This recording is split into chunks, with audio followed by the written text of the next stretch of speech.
मया कृष्णेन निहताः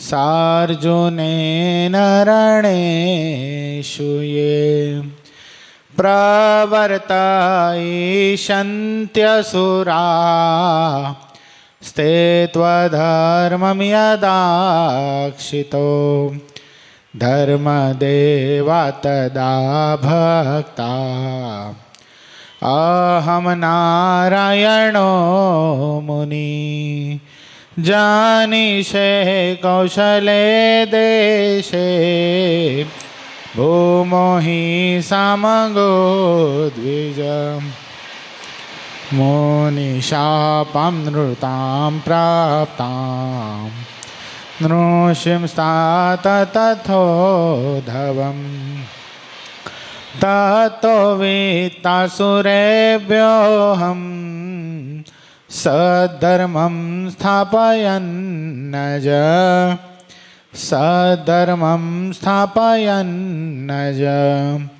ओम अवतारिणे श्री स्वामीनारायणाय नमो नमः। श्री हरिकृष्णाय घनश्यामाय श्री सहजानंद स्वामीने नमो नमः। આપણા મંદિરમાં પ્રગટ બિરાજી આપણને સૌ કોઈને પોતાના દર્શનનું સુખ આપતા એવા આપણા સૌ કોઈના ઈષ્ટદેવ પ્રાણ પ્યારા સર્વોપરી સર્વ અવતારી સર્વ કારણના કારણ મહાશ્રેય મૂર્તિ સંકલ્પિત શ્રી સ્વામિનારાયણ ભગવાન આપણા ઉપર જેમની અપાર કરુણા છે એવા આપણા સૌ કોઈના ગુરુશ્રી પ્રાતસ્મરણીય પરમ વંદનીય પરમ શ્રદ્ધેય મહામુક્તરાજ પરમ પૂજ્યપાદ સદગુરુ સ્વામી નિત્ય સ્વરૂપદાસજી સ્વામી, આપણા મંદિરના મહંત સ્વામી પૂજ્યપાદ હરિચરણદાસજી સ્વામી, આપણા મંદિરના કોઠારી પૂજ્યપાદ હરેશ ભગત, પૂજ્ય પરમ સુખ સ્વામી, પૂજ્ય કરુણાસાગર સ્વામી, પૂજ્ય રામાનુજ સ્વામી, પૂજ્ય પવિત્ર જીવન સ્વામી, પૂજ્ય વિદેહી ભગત આદિ તમામ સંતો પાર્ષદોના શ્રી ચરણોમાં માનસિક સાષ્ટાંગ દંડવત પ્રણામની સાથે વાલા વાલા તમામ ભક્તો હૃદયપૂર્વક જય સ્વામિનારાયણ. શું વાત આવી હતી ગઈકાલે? યાદ છે કોઈને?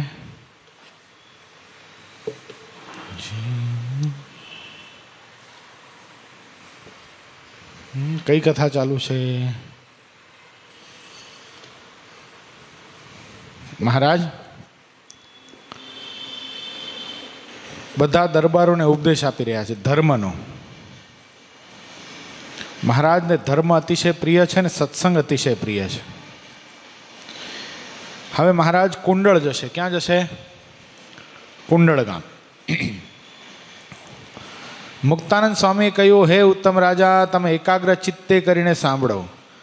હવે હું તમને તે પછીની વાત કહું છું. શ્રીહરિ સારંગપુરમાં કેટલાક દિવસ રહ્યા. પછી હરિભક્તોએ પ્રાર્થના કરી, તેથી સ્વયં કુંડળ ગામ આવ્યા. ક્યાં છે મહારાજ? સાળંગપુરમાં છે. સાળંગપુરના દર્શન કર્યા? બધાએ કર્યા? સાળંગપુરના દર્શન બધાએ કર્યા હોય? બોલો. કદાચ ગરડા રહી જાય પણ સાળંગપુર બધાએ કર્યા હોય છે ને? શું કામ એવું? મહાપ્રતાપી હનુમાનજી મહારાજ છે, પણ એ પાછળનું રહસ્ય નથી ખબર ને બધાને હજી પૂરેપૂરું. હવે જો કે કેવા લાગ્યા લોકો, પણ અત્યાર સુધી એમ જ હતું કે સાળંગપુર તો હનુમાનજીનું છે. પણ હનુમાનજીની અંદર પ્રતાપ મૂકનારા સદગુરુ ગોપાળાનંદ સ્વામી છે. અનાદિ મૂળ અક્ષર મૂર્તિ સદગુરુવર્ય ગોપાળાનંદ સ્વામી છે. અને એ ગોપાળાનંદ સ્વામી ક્યાંથી સામર્થ્યને પામ્યા છે? એ ભગવાન સ્વામિનારાયણ પાસેથી સામર્થ્યને પામ્યા છે. એ ભગવાન સ્વામિનારાયણનું ભજન કરે છે. દુનિયામાં હનુમાનજીના મંદિરો ઓછા નથી, અનેક હનુમાનજીના મંદિર છે. હનુમાનજીનું બહુ સરસ કામ છે. હનુમાનજીનું પોતાનું પ્રાઇવેટ મંદિર પણ હોય.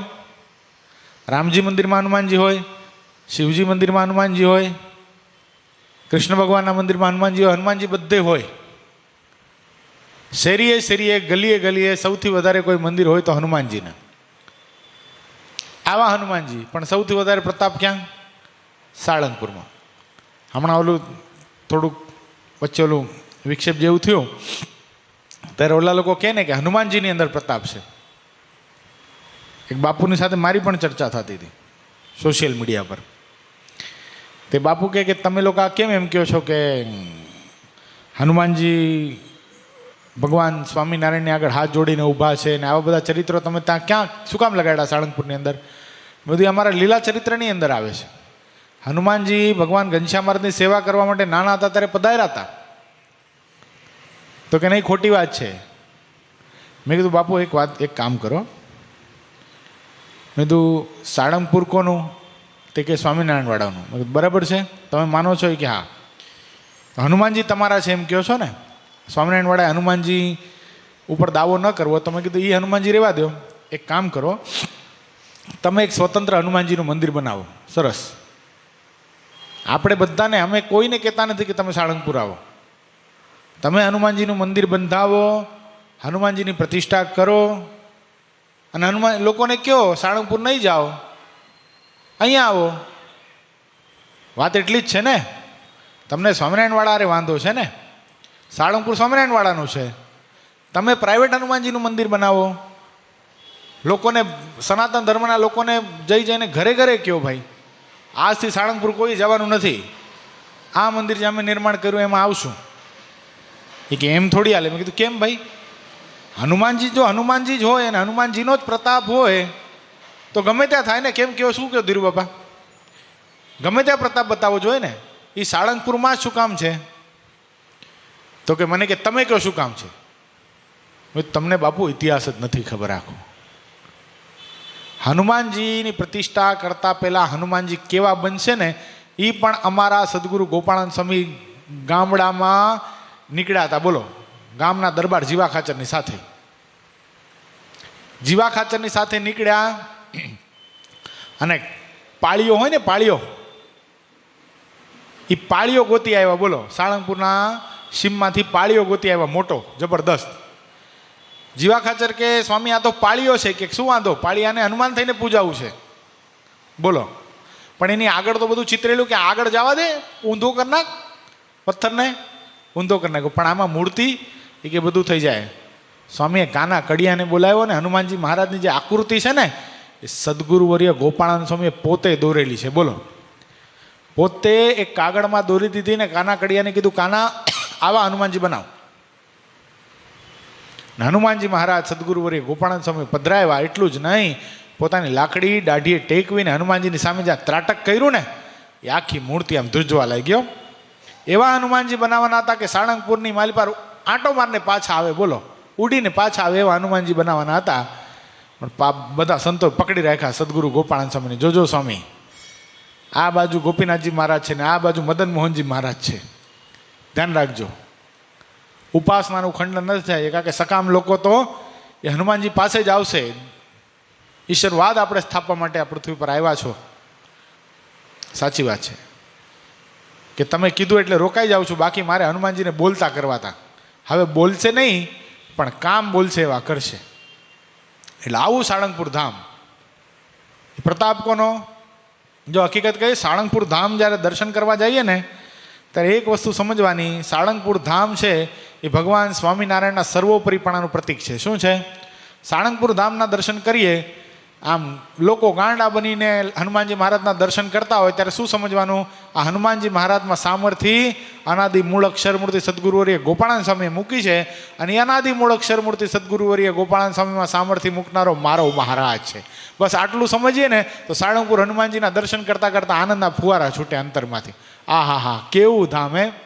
દુનિયામાં જેનો જોટો ન મળે, મોટા મોટા ઈશ્વરો, મોટા મોટા અવતારો જે ચરણારવિંદ માટે ગાંડા બને એવા પુરુષોત્તમ નારાયણે એના એક સંત દ્વારા એવી સામર્થ્ય મૂકી કે આજે દુનિયામાં હોલિવૂડ હોય તોય ભલે, અમિત શાહ હોય તોય ભલે, એનો છોકરો હોય તોય ભલે, કે રિલાયન્સના મુકેશ અંબાણી હોય તોય ભલે, બધાને ક્યાં આવવું પડે છે? સાળંગપુર તો આવવું જ પડે. કેવું સાળંગપુર બનાવ્યું! એ આપણા માટે ગૌરવની વસ્તુ છે. આગામી જે બોટાદનો ઉત્સવ આવે છે ને 175 વર્ષનો, આગલા વર્ષે, જો હજી સુધી લોકોને ખબર જ નથી. પૂજ્યપાદ ગુરુશ્રીના વરદસ્તે ગુરુ ભગવાન સ્વામિનારાયણે શું શું કાર્ય કરવાના નક્કી કર્યા છે આપણે કલ્પના ન કરી શકીએ. સાળંગપુરમાં જેણે હનુમાનજી મહારાજની ચિત્રામણમાં જે પાળિયા ઉપર મૂર્તિ બનાવી દીધી, એ જ કાના કડિયાએ જે બોટાદની અંદર જે ચરણારવિંદ છે ને એ જ કાના કડિયાએ બનાવેલા છે. બોલો, એ જ કાના કડિયાએ બનાવેલા છે. ને એટલું જ નહીં, એ ચરણારવિંદ ઊંધા બની ગયા. ઊંધા બની ગયા. કાનો કડીઓ બહુ મૂંઝાણો, અરે સ્વામી હરખમાં ને હરખમાં આનંદમાં ને આનંદમાં ચિહ્ન ઉલટા ચિતરાઈ ગયા છે. હવે એ કે વાંધો નહીં, ચિહ્ન ભલે ઉલટા ચિતરાઈ ગયા પણ કામ બધા સવળા થશે. આની પ્રદક્ષિણા જે કોઈ કરશે, આની માનતા જે કોઈ માનશે, એ બધાના કામ આ ચરણારવિંદ પૂરા કરશે. એટલું જ નહીં, હનુમાનજી મહારાજ સાળંગપુરની અંદર જે પધરાવવામાં આવ્યા છે એના જેટલું દૈવત અમે આ ચરણારવિંદમાં મૂકીએ છીએ. આ વાત વિહારીલાલજી મહારાજે હરિલામૃતમાં લખી છે આજથી પોણા 200 વર્ષ પહેલા, પણ હજી સુધી ઉજાગર નથી થઈ. હજી બોટાદની અંદર એ ચરણારવિંદના દર્શન કરવા માટે લાઈન નથી લાગતી. આ જવા દો 175 વર્ષનો ઉત્સવ. ગુરુ શ્રી વ્યાસપીઠ ઉપર બેસીને પેટ છૂટી સદગુરુવર્ય ગોપાલ સ્વામીની સામર્થ્યની વાત, એ ભગવાન સ્વામિનારાયણના ચરણાની વાત કરશે ને, સાળંગપુર જેટલી ગળદી બોટાદમાં થવા લાગશે. બોલો, એટલા કામ એ કરશે. એટલે ગુરુશ્રી ઉપર ભગવાન કે કેટલા રાજી છે, આનંદ સંતો કેટલા રાજી છે, એની કોઈ હદ નથી. એવા કાર્ય સંપ્રદાયની અંદર આપણા ગુરુના માધ્યમથી કરવામાં આવે છે. એટલે એમાં ધ્યાન રાખજો, બધા આવજો પાછા. 25 ડિસેમ્બરથી 31 ડિસેમ્બર હાવ વેકેશનનો ટાઈમ છે, ક્રિસમસ વેકેશન. ભલે 2-3 દિવસ તો 2-3 દિવસ, પણ લાભ લીધા જેવો છે. મવા નહોતા આવ્યા ને તમે? ગજબ હતું, ગજબ ઉત્સવ. શું વર્ણન કરી શકાય એનું? વડતાલ, જો એમ કહેવાય કે વડતાલ છે ને સ્વામિનારાયણ સંપ્રદાયની રાજધાની કહેવાય, બરાબર? વડતાલમાં જેવો ઉત્સવ થયો ને એવો ને એવો મહુવામાં થયો. વડતાલમાં તો બધી સંસ્થાઓ ભેગી હતી, કેટલા બધા સંતો હતા, કેટલા બધા સ્વયંસેવકો હતા. આટલા બધા સંતો મળીને એક ઉત્સવ કરે ને પૂજ્યપાદ ગુરુશ્રી એકલા એવો ઉત્સવ કરે. બોલો, આપણે નથી કહેતા, આપણે કરી જ નથી આ વાત. સદગુરુવર્ય નીલકંઠ ચરણ સ્વામી, જેતપુર ગાદીસ્થાન, વડતાલ મંદિરના ચેરમેન શ્રી દેવ સ્વામીના ગુરુ, એણે આ વાત કરી કે નિત્ય સ્વરૂપ સ્વામી આખો સંપ્રદાય ભેગો મળીને ઉત્સવ કરે ને નિત્ય સ્વરૂપ સ્વામી એકલા એટલો ઉત્સવ કરી શકે છે. આપણે કહીએ તો ખેંચીને કીધું એવું લાગે, પણ આવા મોટા મોટા સંતો આવી આવી વાતો કરતા હોય છે. એટલે મહારાજ હવે ક્યાં જાય છે? સાળંગપુરથી કુંડળ પધારી રહ્યા છે.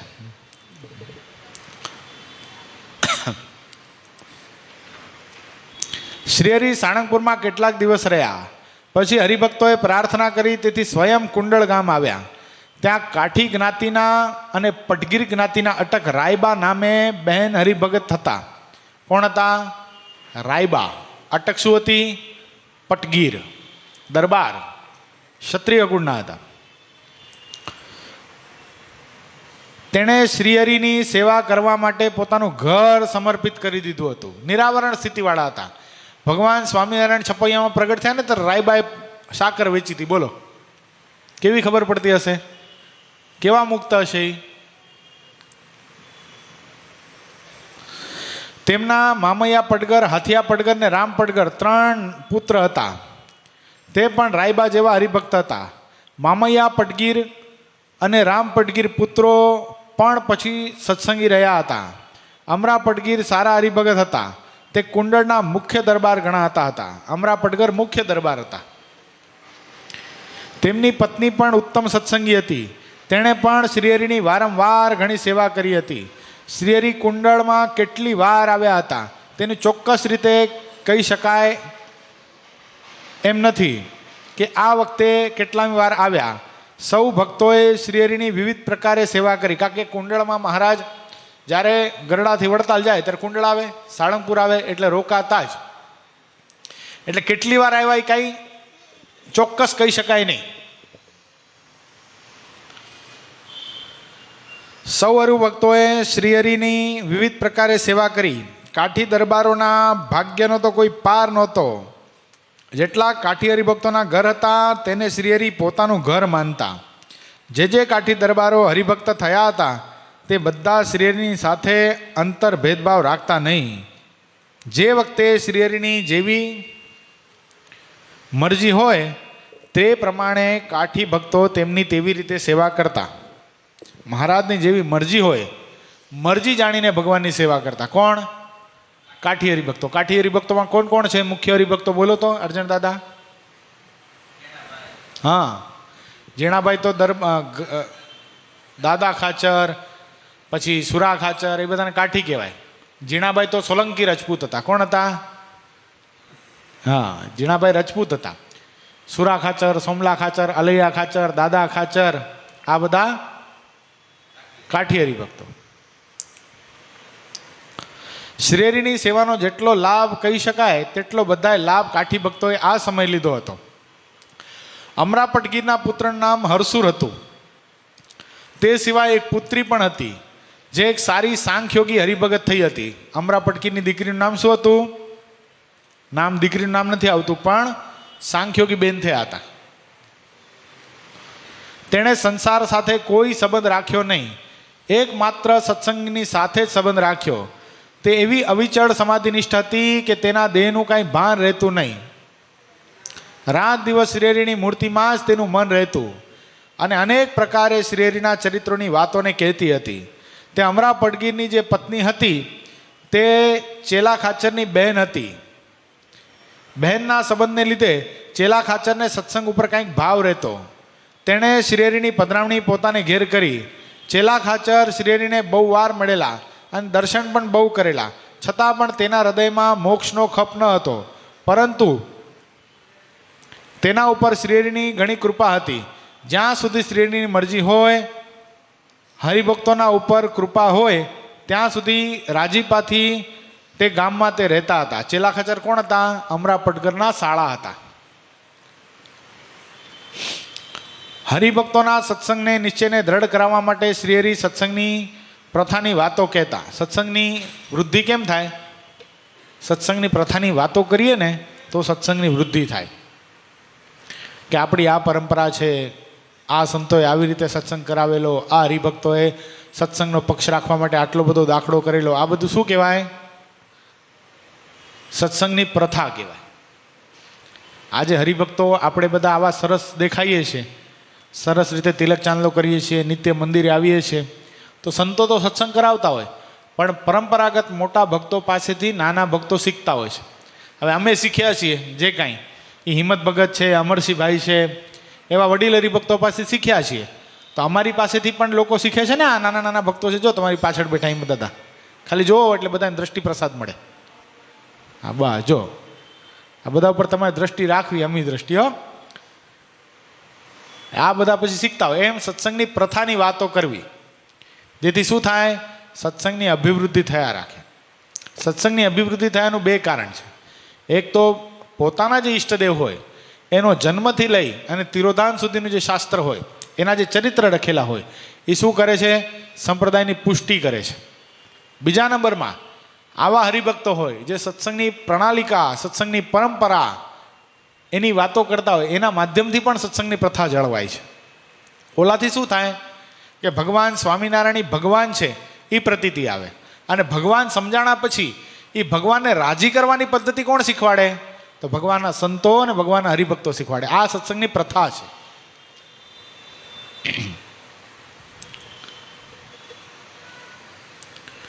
અને જીવનો મોક્ષ જેવી સ્થિતિ હોય તે બધી વાતો કરતા. શ્રીહરિ પાસે જ્યારે શ્રીહરિ જ્યારે સત્સંગની વાતો કહેતા ત્યારે ભક્તો એકાગ્ર મને કરીને સાંભળતા. દીપ, કેવી રીતે સાંભળવાની સત્સંગની વાતો? એકાગ્ર. તમે એકાગ્ર છો? નથી? તો થવું પડશે ને. મશીન ક્યાં ગયું? હાથમાં જે કેટલા જપ કર્યા? શરૂ કર્યા છે. સરસ. 5000 કરીને સુવાનું. કેટલા? 5000. એકાગ્ર થઈને સત્સંગની વાત સાંભળવી. વિહારીલાલજી મહારાજ આના માટે બહુ સરસ મજાની ચોપાઈ લખી. એકાગ્ર ચિત્તે જજવું કથામાં, વૃત્તિ જવા દેવી નહીં વૃથામાં. શું કીધું? એકાગ્ર ચિત્તે જજવું કથામાં, વૃત્તિ જવા દેવી નહીં વૃથામાં. એટલે શું? યશ ભગત, નકામી વાતમાં, નકામા ચિંતવનમાં, મનના સંકલ્પોમાં વૃત્તિને જવા દેવી નહીં. કોન્સન્ટ્રેશનથી કથા સાંભળવી. તો શું થાય? એ સાંભળ્યું શ્રવણ છે ને, એ શ્રવણ કરેલું મનન થાય, અને મનન કરેલું નિધિધ્યાસ થાય, નિધિધ્યાસ કરેલું પછી સાક્ષાત્કાર થઈ જાય.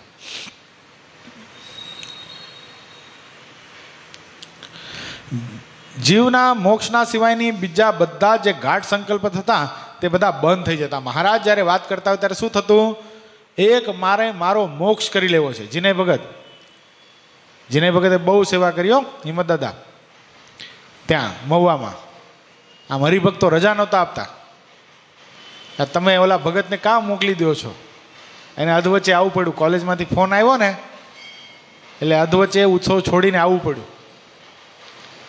તો ત્યાં જે અમારી સાથે હરિભક્તો હતા, મારી સાથે બધા, એ બધા કે ઓલો છોકરો હતો જીને, એ કેમ જતો રહ્યો, એ કેમ જતો રહ્યો, કેવી સરસ સેવા કરતો હતો, કેટલું અનુવૃત્તિ મારી શાંતિથી સેવા કરતો હતો. ગમે ત્યાં જઈએ ને તો આપણે આવી છાપ ઊભી કરવી પડે. એ આપણી છાપ નથી, એ કોની છાપ છે? ડોંબીવલી સત્સંગ સમાજની છાપ છે. એ ગુરુશ્રીએ બાંધેલી એક શાખા છે ડોંબીવલી, એની છાપ છે. અને ડોંબીવલી નામ આવે તો કોનું નામ આવે? પછી મુખ્ય હરિભગતમાં કોનું નામ આવે? યશ ભગત, હિંમત ભગતનું નામ આવે. આ બધાની છાપ આપણે ઊભી કરીએ બહાર જઈને. એટલે આ રાજીપો લેવાની વસ્તુ છે. તરત ઓલા નાનુભાઈ ગઢુલાએ પૂછ્યું, આ છોકરો ક્યાંનો છે? નાનુભાઈને ઓળખો ને? હિંમત દાદા તમારા મિત્ર છે, તમને બહુ યાદ કરતા હતા.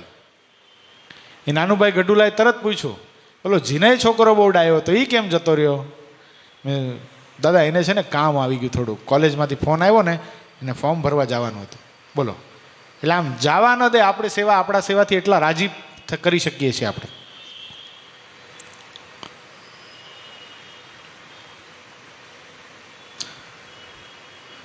શ્રીહરિની વાતોમાં એવો પ્રતાપ હતો કે જે પાપી મનુષ્ય હોય તેને પણ તેનો ઘણો તાપ લાગતો.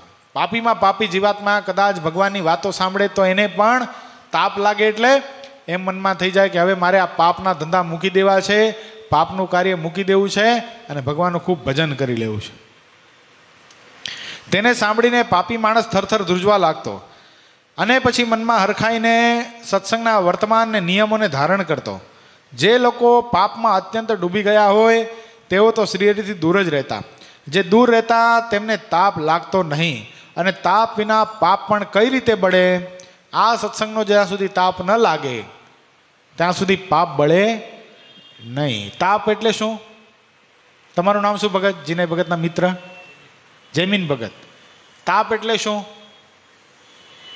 સત્સંગમાં હીટર ચાલુ કરીએ છીએ આપણે, ગરમી આપીએ છીએ. શું તાપ એટલે યશ ભગત? આ વાત રૂપી તાપ, વરતવા રૂપી તાપ. સમજાય છે? એક આરતીને એક કથા ભરવી જ પડશે. આ શું છે? આ તાપ છે. મન ધાર્યું અહીંયા કશું થાય નહીં.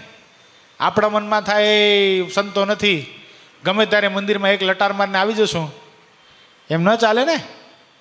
તરત અહીંયા બેઠા હરિભક્તો કે આપણને નહીં નહીં, એમ થોડી ચાલે. સંતો નથી તો શું થયું? ભગવાન તો છે. કથા વાર્તા તો થાય છે. એક કથાને એક આરતી ફરજિયાત ભરવી પડશે. તો મનનું ધાર્યું મરોડીને પણ કથા વાર્તામાં આવવું પડે, સત્સંગમાં આવવું પડે, સત્સંગની વાતો સાંભળવી પડે. એટલું જ નહીં, પોતાના સ્વભાવ પર વાત આવતી હોય એ પણ સ્વીકારવી પડે. આમ જો જનરલ વાત થતી હોય ને, દાખલા તરીકે અત્યારે કોઈને વ્યસન નથી અહીંયા, બરાબર છે? બધા વ્યસન મુક્ત સમાજ બેઠો છે. અત્યારે હું વ્યસન મુક્તિની વાત કરું તો બધાને એમ થાય વાહ વાહ સરસ વાત છે, સરસ વાત છે. વ્યસન તો હોવું જ ન જોઈએ. શું કામ? કારણ કે પોતાનું અંગ એમાં ઘડાઈ ગયેલું છે. પોતાનું વ્યસન નથી એટલે આનંદ આવે છે. પણ એ જ પોતાના સ્વભાવ પર કોઈ વાત આવતી હોય તો શું થાય? એ તાપ લાગે. દાખલા તરીકે કોઈનો ક્રોધી સ્વભાવ હોય તો ક્રોધ ઉપર વાત આવતી હોય તો એને દુઃખ થાય. કોઈનો માની સ્વભાવ હોય, માનનું ખંડન થાય તો એને દુઃખ થાય. આ બધું શું છે? પોતાના અંતરશત્રુને જ્યારે મરોડવામાં આવે છે ત્યારે શું થાય છે? એ સત્સંગનો તાપ લાગે છે. અને જ્યારે તાપ લાગે છે ત્યારે જ પાપ બળે છે. પાપ કેવી રીતે બળે? સ્વભાવ છોડી દો એટલે પાપ થવાનો બંધ થઈ જશે. કારણ શરીર અને સ્વભાવ એ બે સાથે છે. ગોપાળાનંદ સ્વામી વાતોમાં વાત લખી. શું લખી? સ્વભાવ એ જ પ્રકૃતિ અને પ્રકૃતિ એ જ વાસના. શું?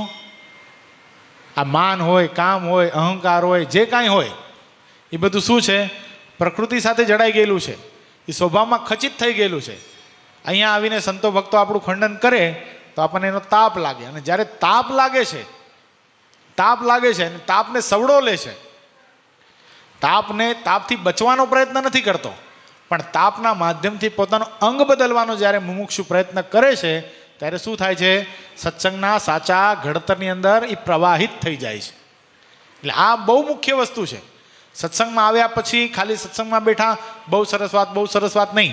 સત્સંગમાં આવ્યા પછી મારા અંગની કઈ વાત હતી? આમાંથી મારું જીવન ક્યાં મારા જીવનની અંદર પ્રોબ્લેમ છે? એ અંતઃકરણમાં સ્વીકારી અને પછી એનું પરિવર્તન કરી નાખવામાં આવે તો સત્સંગનો તાપ આપણા માટે કેવો થઈ જાય છે? એ પાપ ટાળનારું બની જાય છે. જે લોકો સત્સંગથી બહાર રહેતા તે સત્સંગી થતા નહીં. તેઓ બહુ દુઃખી થતા અને તેમને દુઃખ પડે તો પણ તેઓ સુખ માનતા. જગતમાં આવા તે વિમુખ જીવો હતા. ભગવાનથી વિમુખ રહેનારા જે તેમના ચોર છે. શું છે? ભગવાનથી વિમુખ કોણ છે? ભગવાનનો ચોર છે બતાવ્યો. વિમુખ એટલે ભગવાનથી દૂર જે રહે છે અથવા તો ભગવાનની નિંદા કરે છે. ભગવાનના સંતો ભક્તોનો જેને સંગ ગમતો નથી, આ બધા કોણ કહેવાય? ભગવાનથી વિમુખ કહેવાય. તે વિમુખની ગતિ ઘોર જમપુરીમાં છે. તેઓ તો જન્મ મરણ અને લખ 84નું અતિશય દુઃખ ભોગવે છે. શ્રીહરિ જ્યાં સુધી સત્સંગમાં રહ્યા ત્યાં સુધી લોકોને મોક્ષની વાત બતાવી. જે જીવ મોક્ષભાગી હતા તેમણે સત્સંગ સ્વીકાર્યો અને તેમનો રંગ યુગો સુધી ચમકતો રહ્યો. યુગો સુધી ચમકતો રહ્યો. યુગો સુધી ચમકતો રહે એનો મતલબ શું થાય? એનો મતલબ શું? કયો યોગેશ ભગત? હા, અત્યારે દાખલા તરીકે આપણે બધા વિહારીલાલજી મહારાજને યાદ કરીએ છીએ, બાલમુકુંદા સ્વામીને યાદ કરીએ છીએ, ગુણાતીતાનંદ સ્વામીને યાદ કરીએ છીએ, ગોપાળાનંદ સ્વામીને યાદ કરીએ છીએ, દાદા ખાચરને યાદ કરીએ છીએ. તો અત્યાર સમયમાં આપણે બધા તો જતા રહીશું, કોઈ અમરપટ્ટો લઈને આવ્યું નથી, બરાબર છે? તો જ્યારે જ્યારે ડોંબિવલીનું નામ આવશે ભવિષ્યકાળની અંદર ત્યારે ડોંબિવલીના સત્સંગ સ્થાપકની અંદર બે નામ મુખ્ય ગણાશે. એક તો સદગુરુવર્ય નિત્ય સ્વરૂપ સ્વામી અને બીજા હિંમત ભગત. આ બે જણાએ ડોંબિવલીમાં સત્સંગનો શ્રી ગણેશ કર્યા, જેથી કરીને આપણે બધા સત્સંગી થયા અને આજે સત્સંગની ઉજ્જવળ પરંપરા જળવાઈ રહી છે. પછી આ મંદિર હશે તોય ભલે, અને ભવિષ્યમાં સરસ મજાનું નજરાણા સમાન પથ્થરનું નકશીકલાયુક્ત મંદિર ડોંબિવલીની અંદર નિર્માણ થશે ત્યારે પણ આ બે વ્યક્તિને તો હંમેશા અમર ગાથા લખાશે. શા માટે? આ યુગો સુધી આ વાત યાદ રહે છે. આજે દાખલા તરીકે બહુ એક સરસ પ્રસંગ યાદ આવે એટલે કહું.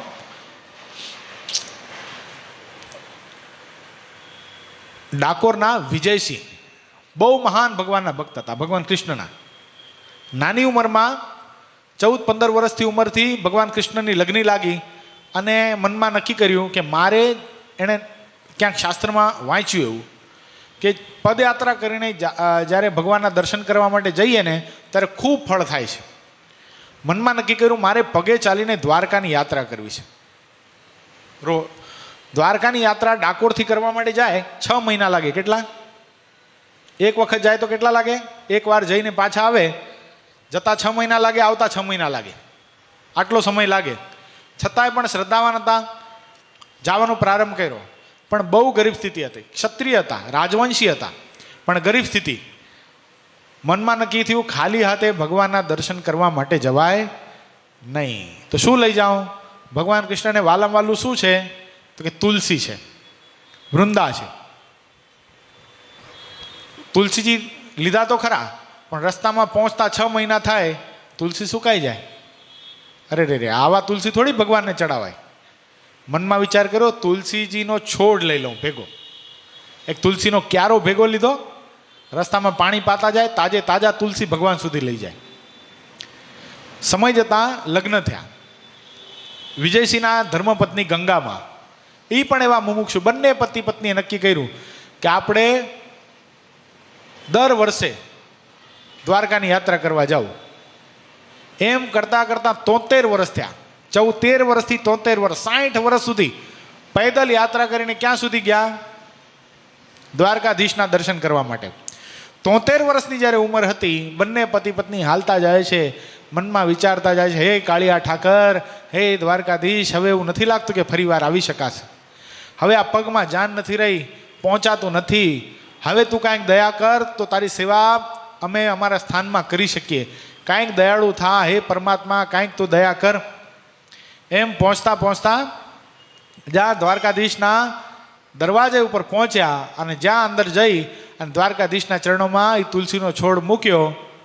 મંદિર જે દ્વારકા નાથનું મંદિર, જે 4 ધામ માયલું ધામ કહેવાય, એ સાક્ષાત ભગવાન કૃષ્ણની મૂર્તિમાંથી અવાજ આવ્યો, ભક્ત બોડાણા વિજયસિંહ, તે 60 વર્ષ સુધી મારા માટે આટલી કઠોર સાધના કરી, મારા પ્રેમમાં તું પાગલ બનીને ચાલતો ચાલતો છેક ડાકોરથી તો અહીંયા સુધી આવે છે, અને હવે તારી પરિસ્થિતિ નથી મને ખબર છે, જા ચિંતાનો ત્યાગ કર, હજી એકવાર તને આવવું પડશે, એક વખત હજી તું આવજે, આના પછી બીજી વાર હું તારી સાથે ડાકોરથી દ્વારકાથી ડાકોર આવતો રહીશ. આ તો મનમાં વિચાર કરવા લાગ્યા કે ભગવાન અમારી સાથે આવી જશે તો દ્વારકાની અંદર મૂર્તિ, એનું શું થશે? 4 ધામ માયલું આ ધામ છે. આ વાત 1200 વર્ષ જૂની છે. કેટલી? 1200 વર્ષ જૂની આ વાત છે, અને અદ્ભુત ઇતિહાસ છે. તમે ખાલી સર્ચ કરશો ને, બહુ સરસ મજાનો ઇતિહાસ ભક્ત બોડાણાનો આજે પણ કહેવામાં આવે છે. પાછા આવ્યા, ભગવાન દ્વારકાધીશે કીધું બીજી વાર આવો ત્યારે બળદગાડું લેતા આવજો, હું તમારી સાથે આવીશ. ભોળા ભલા ભગત હતા. એના મનમાં થયું કે અને બહાર નીકળતા હતા ને ત્યાં દ્વારકાના પૂજારી ભેગા થયા. અરે ભક્ત બોડાણા કેમ છો? હવે મને નથી લાગતું તમે બીજી વાર આવી શકો અહીંયા. તમારી પરિસ્થિતિ જો, તમારી વૃદ્ધાપન આવી ગયું, હવે તમારે ઘરે બેસી માળા ફેરવી ને ભગવાનનું ચિંતન કરે, અહીંયા સુધી ધક્કો ખવાય નહીં. આમ જ્યાં બોલ્યા ત્યારે આ ભક્ત બોડાણા ભોળપણમાં બોલી ગયા એ કે મને પણ ખબર છે કે હવે બીજી વાર આવું નથી, પણ ભગવાને બોલાવ્યા છે, દ્વારકાધીશે બોલાવ્યા છે, ને બોલાવ્યા છે એટલું જ નહીં, સાથે બળદગાડું લઈને આવવાનું કીધું છે. બળદગાડું લઈને આવવાનું કીધું છે એટલું જ નહીં, ભગવાન દ્વારકાધીશે કીધું છે કે હવે હું દ્વારકામાં રહેવા માંગતો નથી, આ પૂજારીઓ મારી સરખી રીતે પૂજા કરતા નથી, આ ગુગલી લોકો દર્શન કરવાના પણ પૈસા લે છે, અધર્મ કરે છે. હવે ઓલા પૂજારીને એવું કહેવાય? જે પૂજારી હતા એને આવું કહી દીધું.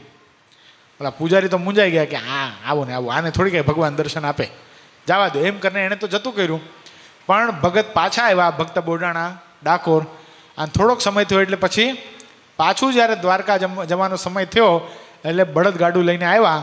બળદગાડું બહાર ઊભું રાખ્યું અને ભગવાન દ્વારકાધીશના ચરણોમાં ફરીવાર તુલસીનો ક્યારો મૂકીને ભગવાનને પ્રાર્થના કરી, હે દ્વારકાધીશ, તમારી આજ્ઞા પ્રમાણે હું બળદગાડું લઈને આવ્યો છું. તરત જ મૂર્તિમાંથી ભગવાન કૃષ્ણ સાક્ષાત પ્રગટ થયા, અને ભગવાન કૃષ્ણએ ભક્ત બોડાણાને કીધું છે, ભક્તરાજ, આજે રાતનો જ્યારે અંધકાર વ્યાપશે ને ત્યારે આ મંદિરની અંદર રહેલા જેટલા પૂજારીઓ, જેટલા સુરક્ષા કર્મીઓ, બધાને હું એવી નિદ્રા પ્રેરીશ કે બધા ઘસઘસાટ ઊંઘી જશે, મંદિરના કમાડો પોતે ખુલી જશે, તાળા પોતે ખુલી જશે, અને આ જે મારી મૂર્તિ છે, આ જે મારું શ્રી વિગ્રહ છે, એ તમારું જે બળદગાડું છે એમાં પોતે આવી ચમત્કારિક રીતે ગોઠવાઈ જશે, અને તમે તરત જ રાત્રિના અંધકારમાં ગાડું ભગાડી મૂકજો. સવાર થાય એની પહેલાં આપણે ક્યાં પહોંચી જવું છે? ડાકોર પહોંચી જવું છે. ભગત તો રાજી રાજી થઈ ગયા, અરે વાહ, મારી સાથે ભગવાન આવવાના, મારી સાથે ભગવાન આવવાના. પાછા પૂજારી ભેગા થયા. પૂજારી કે, ભક્તરાજ તમે પાછા આવ્યા? એ કે હા, મેં તમને નહોતું કીધું કે ભગવાન અહીંયાના અધર્મથી ત્રાસી ગયા છે, આ ગુગલી લોકો અને પૂજારી લોકો દર્શન કરવાના પૈસા લે છે, સેવા પવિત્રતાથી કરતા નથી, એટલા માટે ભગવાન મારી સાથે આવવાના છે, હું બળદગાડું લઈને આવ્યો છું. બોલાઈ જોયું, બળદગાડું તો ઊભું છે ખરેખર. એટલે ભગવાન જતા રહે છે કે શું? મનમાં ઘડીક વિચાર કર્યો, પછી કે આવાની સાથે થોડી કાંઈ ભગવાન જાય, એણે જતું કર્યું. રાત્રિ પડી, જ્યાં રાત્રિનો અંધકાર ઘેરાણો, પણ શું થયું ખબર છે? આ ભક્ત બોડાણાને ઊંઘ આવી ગઈ. ઊંઘ આવી ગઈ એટલે બળદગાડું જ્યાં મંદિરની બહાર રાખવાનું હતું એની બદલે દૂર રાખેલું હતું. એટલે ભગવાન મૂંઝાણા. ભક્તની ચિંતા, ભોળા ભક્તની ચિંતા ભગવાન સ્વયં કરતા હોય છે. ભક્ત બોડાણાને દ્વારકાધીશે સ્વપ્નમાં દર્શન આપીને કીધું, એ ભક્તરાજ ઊભો થા, ગાડું મંદિરના મુખ્ય દરવાજાની બહાર લઈ જા, તરત જ મારે એમાં પ્રસ્થાપિત થઈ જવું છે. ભગત હફાળા જાગી ગયા, તરત જ ગાડું લઈ અને મુખ્ય મંદિરના પ્રવેશ દ્વાર ઉપર આવ્યા, અને કટ કરતા દ્વારકાધીશની મૂર્તિ બહાર આવી અને ગાડામાં ગોઠવાઈ ગઈ. ગંગાબા અને વિજયસિંહ એટલે ભક્ત બોડાણા ગાડું ચલાવી અને ડાકોર તરફ ચાલ્યા. પણ ભક્તની ઉંમર એટલે ઉંમરનું કામ ઉંમર કરે, એટલે ગાડું ચલાવાય નહીં, થાકી જાય, રસ્તામાં ઝોલા આવે. દ્વારકાધીશે મનમાં વિચાર કર્યો, આમ પહોંચશું નહીં, ઓલા દ્વારકાના રાજાને ખબર પડશે, ઓલા ગુગલી લોકોને ખબર પડશે, પૂજારીને ખબર પડશે તો આ ભક્ત બોડાણાને મારી નાખશે, એના કરતાં લાય હું ગાડું ચલાવું. એક વખત અર્જુનના સારથી બનેલા એ શ્રી કૃષ્ણ નારાયણ એ દ્વારકાધીશ આજે પોતાના ભક્ત બોડાણાના સારથી બન્યા છે.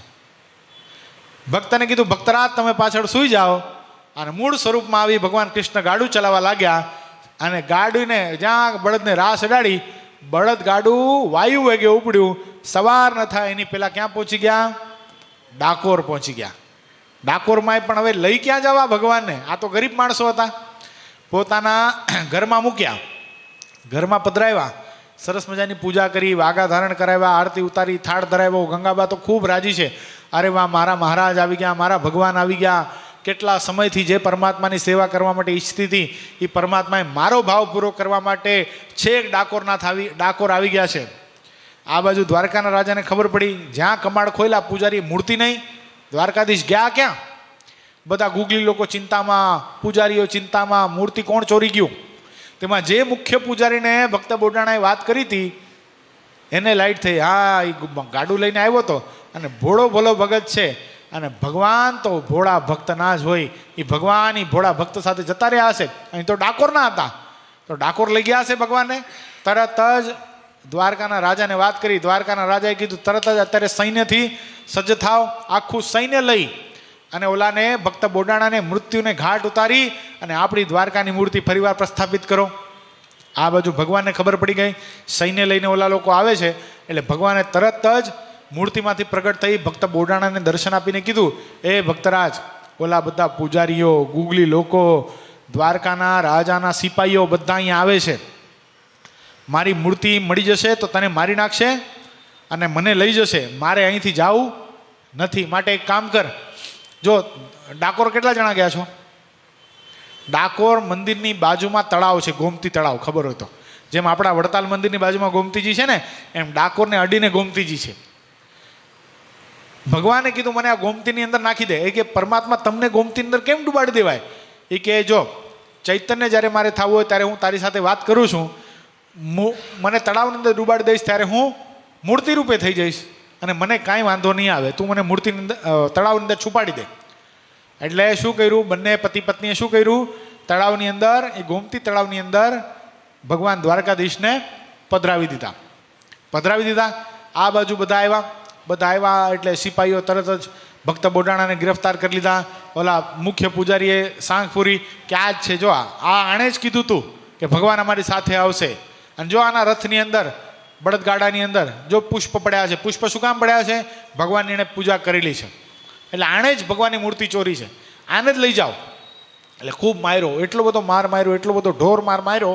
ભક્ત બોડાણાને આત્મનિષ્ઠા ઓછી અને ભોળા ભલા ભગત, એટલે એનાથી કહેવાય ગયું કે ભગવાન દ્વારકાધીશને હું નથી લાવ્યો, એ સ્વયં મારી સાથે આવ્યા છે. એટલું જ નહીં, અત્યારે દ્વારકાધીશ આ ગોમતીના તળાવની અંદર 8મું પગથિયું જ્યારે નીચે ઉતરશો, 8મા પગથિયા પાસે એ ભગવાનની મૂર્તિ અત્યારે મેં ત્યાં પધરાવી છે. તમને જોઈતી હોય તો લઈ જાઓ, તમારી સાથે આવતા હોય તો. બધા પૂજારીઓ નીચે ઉતર્યા, પૂજારીઓ અંદર ઉતર્યા, સિપાહીઓ ઉતર્યા, બધા ઉતરીને મૂર્તિને ઉંચકવાનો પ્રયત્ન કરે. પણ મૂર્તિનું ભગવાને એટલું બધું વજન વધાર્યું હતું કે મૂર્તિ કોઈનાથી ઉપડી નહીં. એક સિપાહીને આ ભક્ત બોડાણા ઉપર ક્રોધ વ્યાપ્યો એટલે એના પીઠમાં ભાલું મારી અને મારી નાખ્યો. ભક્ત બોડાણાનું મૃત્યુ ત્યાં થયું. આપણા મનમાં એમ થઈ જાય ને કે આવા ભક્ત ભગવાને કેમ એની રક્ષા ન કરી? પણ એમ કહેવાય છે કે ભક્ત બોડાણાની આવરદા પૂરી થઈ હતી અને આ બાજુ મૂર્તિ નહોતી ઉપડતી, એટલે ત્યાંના બધા પૂજારીઓ, દ્વારકાના પૂજારીઓએ ડાકોરમાં આવીને અનશન કર્યું. જ્યાં સુધી મૂર્તિ અમારી સાથે ન આવે ત્યાં સુધી અમારે અંજળ હરામ છે. જોજો પરિસ્થિતિ જોજો. આ બાજુ ગંગાબાએ પોતાના પતિનો અગ્નિ સંસ્કાર કર્યો, એક બાજુ અગ્નિ સંસ્કાર ચાલુ છે, એક બાજુ બધા ગુગલી લોકો, બ્રાહ્મણો બધા એ બધા અનશન ઉપર બેઠા છે. આ બાજુ રાજાના સિપાહીઓ ભાલા તલવાર લઈને ભગવાનની મૂર્તિને કાઢવાનો પ્રયત્ન કરે છે, નીકળતી નથી. ત્યાં ગંગાબાના મનમાં વિચાર થયો કે ગમે એમ તોય બ્રાહ્મણ છે ને, ભૂખ્યા ન રહેવા જોઈએ. એટલે ભગવાનને ખૂબ પ્રાર્થના કરી દ્વારકાધીશને કે દ્વારકેશ કાંઈક એવું વચ્ચેનો ઉપાય કાઢો જેથી કરીને દ્વારકા એ 4 ધામમાં એલું ધામ છે, એની પણ ગરિમા જળવાય અને મારી પણ હાથની સેવા આપ અંગીકાર કરો, એવો કંઈક વચ્ચેનો રસ્તો કાઢો. ભગવાન કે કાંઈ વાંધો નહીં, આ મૂર્તિ તો હવે ત્યાં નહીં જાય, કોઈ હિસાબે નહીં જાય. હું અહીંયાથી ત્યાં જવાનો જ નથી, એમની સેવાથી હું કંટાળી ગયો છું, પણ વિશ્વકર્માને આજ્ઞા કરું છું કે દ્વારકા માટે એક નવી મૂર્તિ બનાવી દેશે. તમે પેલા ગુગલી લોકો, પૂજારીઓને, રાજાના સિપાહીઓને કહો કે 6 મહિના પછી, 6 મહિના એટલે કેટલા દિવસ થાય? 6 તરી 18, 180 દિવસ. 180 દિવસ પછી દ્વારકા મંદિરની દક્ષિણાદી દિશામાં એક કૂવો છે. એ કૂવાની અંદર મારી મૂર્તિ નીકળશે. એ મૂર્તિ ફરીવાર દ્વારકાની અંદર પ્રસ્થાપિત કરજો અને એ મૂર્તિ ફરીવાર દ્વારકાનાથ તરીકે બધાને દર્શન આપશે. પણ આ મૂર્તિ આ ભક્તના પ્રેમને આધીન બનીને અહીંયા આવી છે અને મારો ભક્ત મારા પ્રેમ માટે મારા માટે શહીદ થઈ ગયો છે. કુરબાની એણે આપી છે. એટલે આ દ્વારકાની મૂર્તિ ડાકોર આવીને ડાકોરમાં જ પ્રસ્થાપિત થશે, અન્યથા નહીં થાય.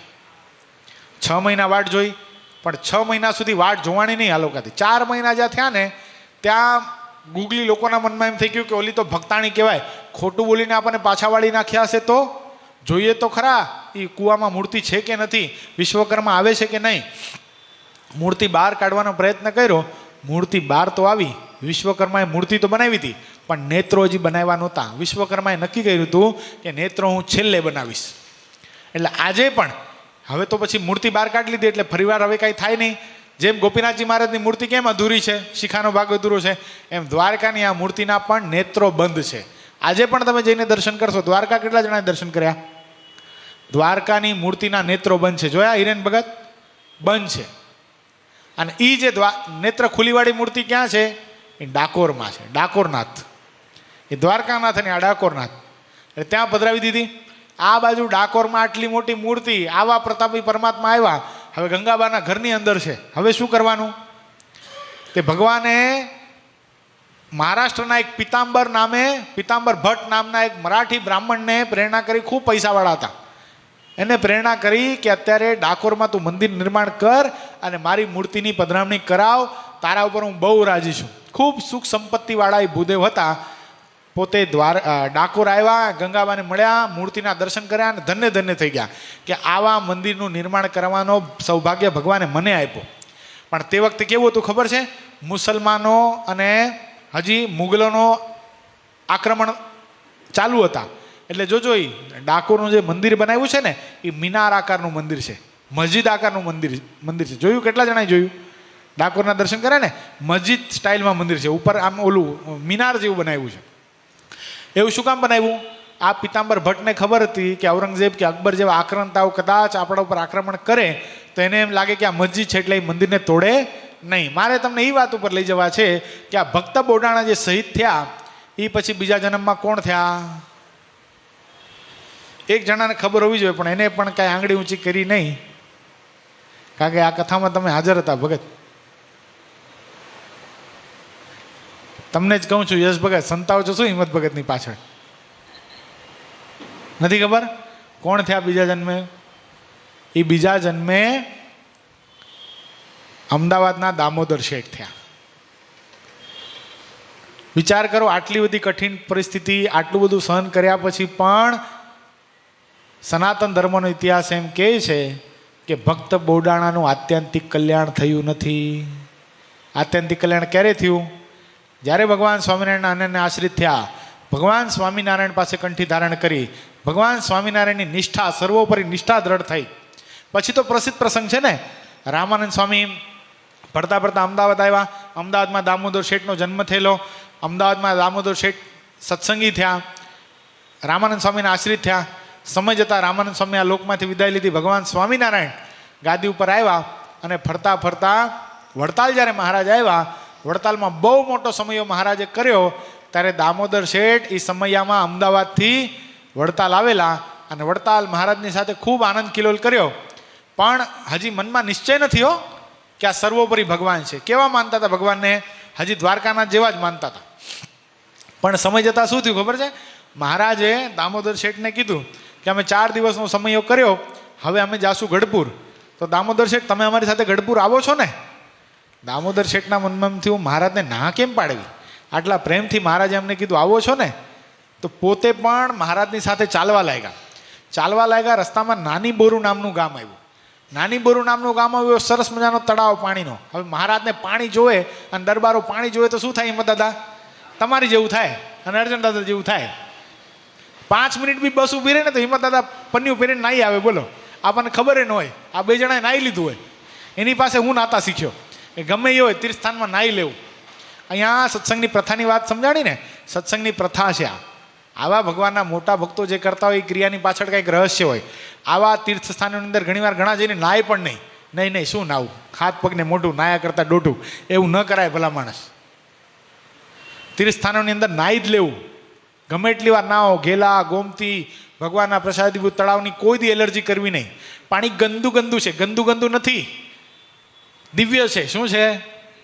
નાહી લેવું, કાંઈ ચામડીને થઈ જવાનું નથી.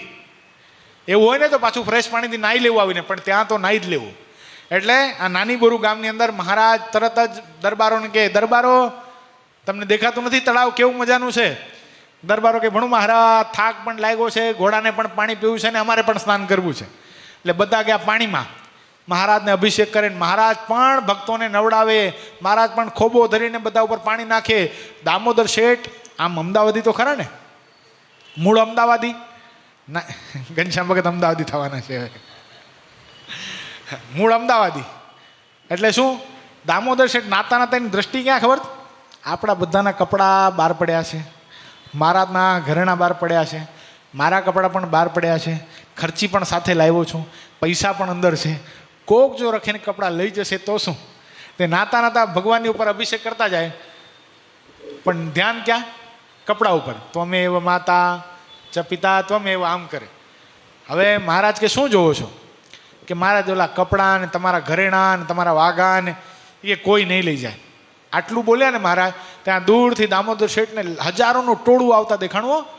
દામોદર શેઠના મનમાં થયું દોડીને બહાર જવું છે, ભાઈ કપડાં લઈ લેવા છે. આ ટોળામાંથી કોક એકાદ જણ પણ મારા કપડાં સરકાવીને લઈ જાય તો?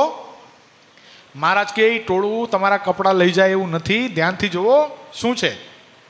અને જ્યાં ટોળાની સામે દ્રષ્ટિ કરી ત્યાં રામચંદ્ર ભગવાન ધનુષ બાણ લઈને આવતા દેખાણા, કૃષ્ણ ભગવાન વાંસળી લઈને આવતા દેખાણા, શંકર ભગવાન ત્રિશુલ લઈને આવતા દેખાણા, ગણપતિ, જગદંબા, કેટલા બધા મોટા મોટા ઈશ્વરો, કેટલા બધા ધામોના મુક્તો બધા આવતા દેખાણા. અને બધા આવીને ભગવાનને સ્નાન કરાવવા લાગ્યા અને બધા સ્તુતિ કરવા લાગ્યા, હે પુરુષોત્તમ નારાયણ, આપની આ જળ ક્રીડા જોવા માટે અમે તરસી ગયા, અમારા આંખના આંસુ સુકાઈ ગયા, તોય પણ આ જળ ક્રીડા દેખાતી નથી.